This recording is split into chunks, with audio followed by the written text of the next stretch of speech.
మొన్నటిదాకా ఉసురు మనిపించిన ఉల్లి నేడు బోరు మనిపిస్తున్న టమాటో. ఏ పంట పండించినా ఏడుపు మాత్రమే మిగుల్చుకుంటున్న రైతు. నిన్న మొన్నటిదాకా ఉల్లి ధరలు పతనమై రైతుల కంట్లో నీరు మిగిల్చాయి. ఉల్లితో వచ్చిన నష్టాన్ని టమాటోతో పూడ్చుకుందామంటే టమాటో కూడా నిరాశ మిగిల్చింది.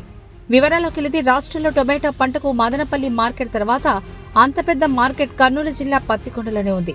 పత్తికొండ, ఆలూరు, కోడుమూరు తదితర ప్రాంతాల్లో 60% పైగా పంట భూముల్లో టొమాటోని రైతులు సాగు చేస్తుంటారు.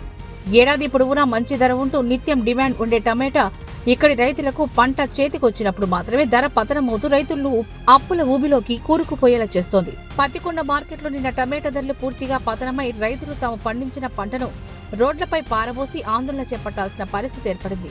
4 రోజుల క్రితం దాకా కిలో 5 నుంచి 10 రూపాయల దాకా పలికిన టొమాటో ధర ఒక్కసారిగా కిలో రూపాయికి దిగజారింది. దీంతో రైతులు తమ పండించిన పంటకు గిట్టుబాటు ధర రాదని వెంటనే గిట్టుబాటు ధర కల్పించాలని కోరుతూ మార్కెట్కు తీసుకొచ్చిన టొమాటోను రోడ్లపైనే పశువులకు మేతగా వేసి ఆందోళన బాటపట్టారు. రైతులు ఆందోళనతో గుత్తి నుంచి మంత్రాలయం వెళ్లే రోడ్డు ట్రాఫిక్ జామ్ అయిపోయింది. దీంతో పోలీసులు రంగప్రవేశం చేసి రైతులకు సర్ది చెప్పి ట్రాఫిక్ క్లియర్ చేశారు. ప్రతి ఏడాది టొమాటో నమ్ముకున్న రైతులు అప్పుల ఊబిలోకి కూరుకుపోతూ ఆత్మహత్యలకు పాల్పడుతున్న సంఘటనలు కూడా గతంలో అనేకం జరిగాయి.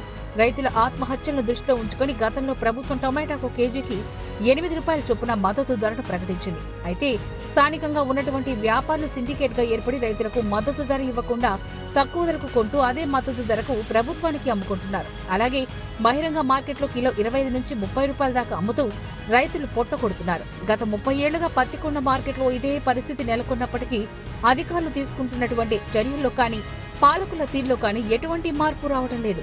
కూటమి ప్రభుత్వం అధికారంలోకి వచ్చిన తర్వాత టొమాటో రైతుల సమస్యల శాశ్వత నివారణ కోసం పత్తికొండ పరిసరాల్లో టొమాటో ప్రాసెసింగ్ జ్యూస్ ఫ్యాక్టరీ ఏర్పాటుకు శంకుస్థాపన చేయడం జరిగింది. వాటి పనులు మందకొడిగా కొనసాగుతూ రైతులకు అందుబాటులోకి రాకపోవడంతో రైతుల కష్టాలు అలానే ఉండిపోయాయి. ఇప్పటికైనా అధికారులు మేలుకొని టొమాటోకు గిట్టుబాటు ధర కల్పించి తమను ఆదుకోవాలంటూ రైతులు కోరుకుంటున్నారు.